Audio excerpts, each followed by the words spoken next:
Quick, who had an extensive lecture or conversation with Professor Kwesi Abuchi when it comes to the Constitution. I would like to learn, so please stay tuned and watch this.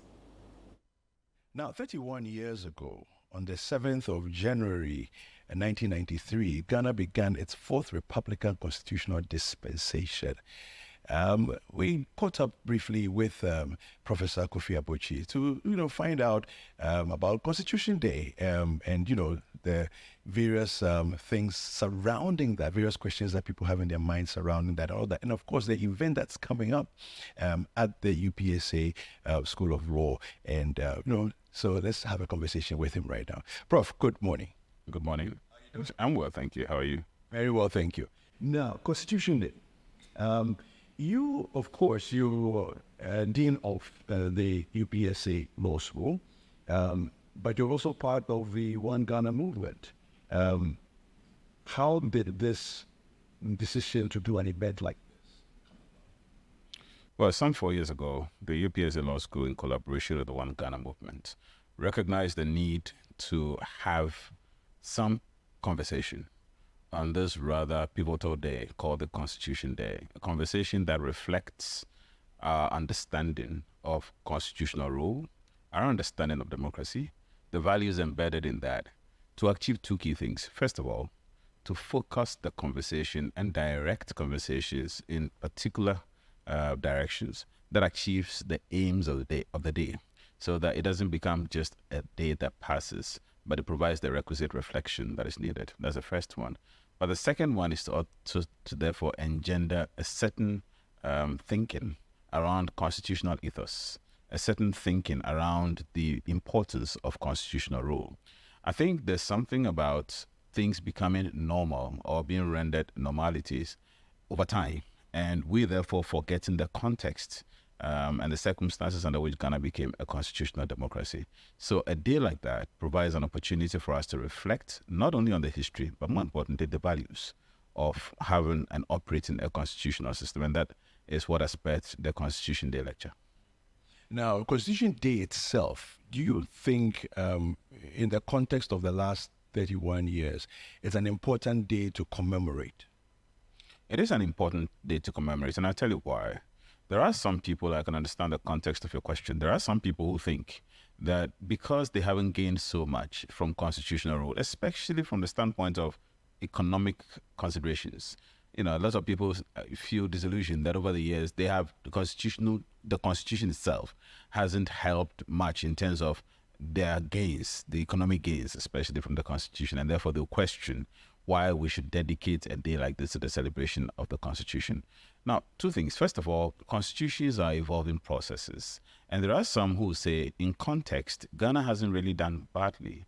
We're only about 30-something years old. As you mentioned, 30, barely 30 years old, just around 30-something years old. We're not that old. So in relative and comparative terms, our Constitution is really very young. There are countries that have had constitutions for hundreds of years, and these countries still have some of the basic and fundamental problems that we have, including homelessness, including hunger, including poverty, including dislocations, ostracism, discriminations. The list goes on and on and on. And these countries have had constitutions for hundreds of years. So constitutional processes are evolving, and they are processes that do not start and end in a day or two. And so it's important for us to understand that. But the second reason is this. If we fail to commemorate and reflect on the importance of things lose their importance and meanings. And once they lose their importance and meanings, over time, it becomes easier to contemplate their change or overthrow. And you will understand, or rather remember, that in 2023, last year, 2023, and between 2022 and 2023, there were a lot of calls for changes of the Constitution, some going as far as to say, overthrow the Constitution. Now, these kinds of statements and sentiments can be worrying, and they sometimes reflect a certain lack of historical reflection on where things have evolved from. And so while I can understand that this Constitution in particular is far from perfect, in the circumstances of what it delivers, it certainly is better than autocratic rule. And so it's important to have that understanding. Have we done well in terms of implementing some of the areas where we've discussed review? And if not, Is there any drive towards that? Constitution review has been, constitution review has been a major conversation in this country for the better part of 15 years or so. I think what has not been so clear has been the methodology and the character of the review.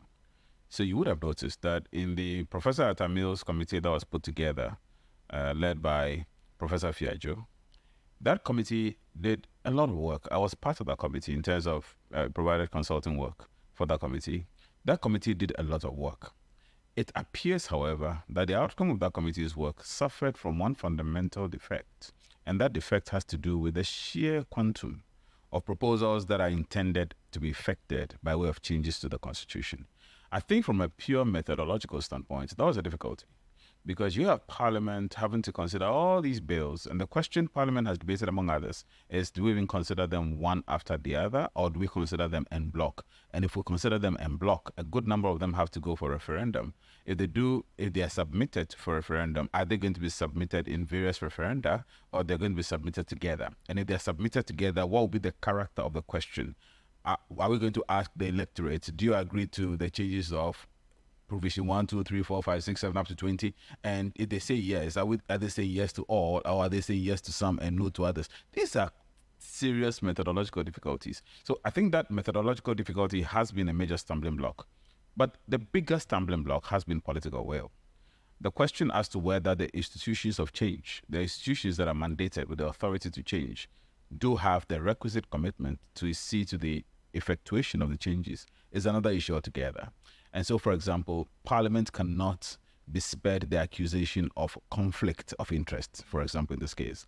If the Constitution is changed in some material respects, it does affect Parliament in its own operations. One key aspect of this has to do, for example, with the appointment of ministers. There are many MPs who do not want to see changes to the fact that ministers have to be appointed outside of Parliament. Because for many MPs, like it or not, Parliament has become that big transit zone where they can access ministerial positions. So these conflict difficulties are there, and Parliament hasn't really had the motivation or the incentive. There are other motivation centers, such as the executive itself. There are a lot of these changes that are executive-centric in terms of changes that are likely to affect the executive in its deployment of power, in its exercise of power, and its overall enjoyment of influence. So all these considered, clearly, the constitutional changes that are proposed appear to suffer from systemic effect, appear to suffer from incentive effect, and also appear to suffer from a methodological difficulty. And I haven't seen much progress. And if you ask me whether I am confident, I do not have much confidence in the circumstances. Let me put you on the spot with this one.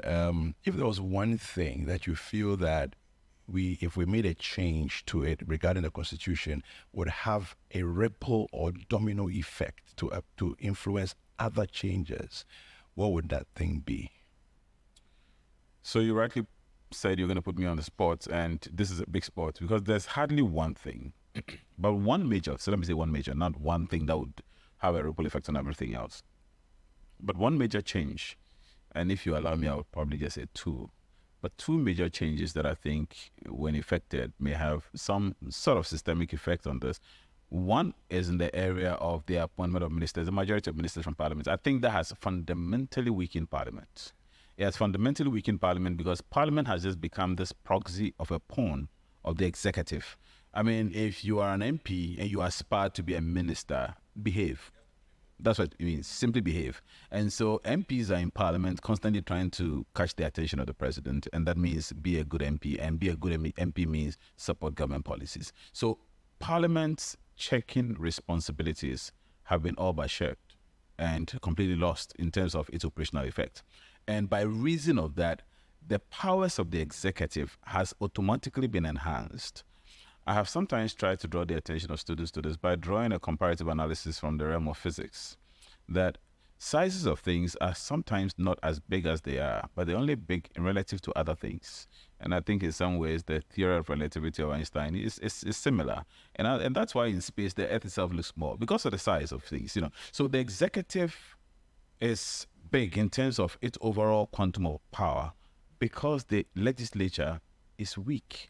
But the legislature in reality is not weak. It has only been weak by structure and by reason of the system. And one aspect of this is the appointing power, which has given the president influential authority by the executive and by the legislature. And by inverse relationship, the legislature has naturally become weaker relative to the executive. I think if that is changed, it will not change it overall, but it would substantially improve things. The reason I think it will not change it overall is because the members of the legislature will still, in some ways, accord the executive patronage, because they do come from the same political parties, a majority party, so to speak, in government. And so there will still be some patronage, but the extent to which they are motivated by ministerial appointment will be diminished, and I think it will have some systemic effect. Another one has to do with the private members' Baill. Recently, Parliament has been asserting its own authority, but I think recent relationship between the executive and Parliament in respect of the bill that was submitted recently to the President, again tells you that there are gray areas, in terms of interpretation. And the clash will invariably result in favor of the executive, because they have the implementing authority. And so some legislative clarity in that respect under Article 108 in terms of who can introduce a bill in Parliament, I think it shouldn't be a problem, but in the circumstances of the language of the law and how it's been gone about, perhaps something can be done in that respect. Is there anything we can do to so empower the judiciary that it acts as almost like a corrective role if the Constitution is not being followed to the letter T? The only things one may propose here, again, I'm not confident those will resolve them. For example, if you want to propose the imbuing of the courts or the Supreme Court with advisory authority, it doesn't have that at the moment. It doesn't give just advice. The Supreme Court operates contentiously. You have to be before the Supreme. You have to invoke the jurisdiction of the Supreme Court when there's a contentious matter at stake. And so unless I go before the court, you go before the court, or someone goes before the court in a matter which is contested, the court the court will decline jurisdiction. So unless we're asking the court to be given an advisory jurisdiction, in which case there's no contention, but we can contemplate that there's a potential breach of the Constitution on the horizon, and we're asking the court to intervene before the breach happens. Those kinds of contemplative jurisdiction, I don't know the extent to which that can happen. The danger with that, though, is that it may be abused, because then you may go before the court in matters that may never arise, and then you're asking the court to pronounce on all these matters when the courts already are overburdened. And part of the difficulty of the court being overburdened is that the court actually combines two jurisdictions. It combines the regular jurisdiction of a court, and it combines that with the constitutional jurisdiction, which is the original jurisdiction. So all the appeals from the high courts and other lower courts go to the Supreme Court. And then in addition to that, the Supreme Court starts a constitutional court. So it's overburdened. I think some people have recommended that, and maybe that's one area we can look at, that we should perhaps start thinking of the possibility of having a separate court. Many continental countries have that in continental Europe. Many countries in continental Europe have that, where they have constitutional courts. In fact, in South Africa, they have the same model, where they have a constitutional court, which is separate from the regular Supreme Court. Now, the reason for that is you want to dedicate so much importance to the Constitution that all matters related to the Constitution will be separately sat on by a panel dedicated for that purpose. That could be looked into, but in the circumstances of what we have at the moment, the Supreme Court combines the two. So like I said, advisory jurisdiction, that could be problematic. But currently, its jurisdiction is adequate and sufficient.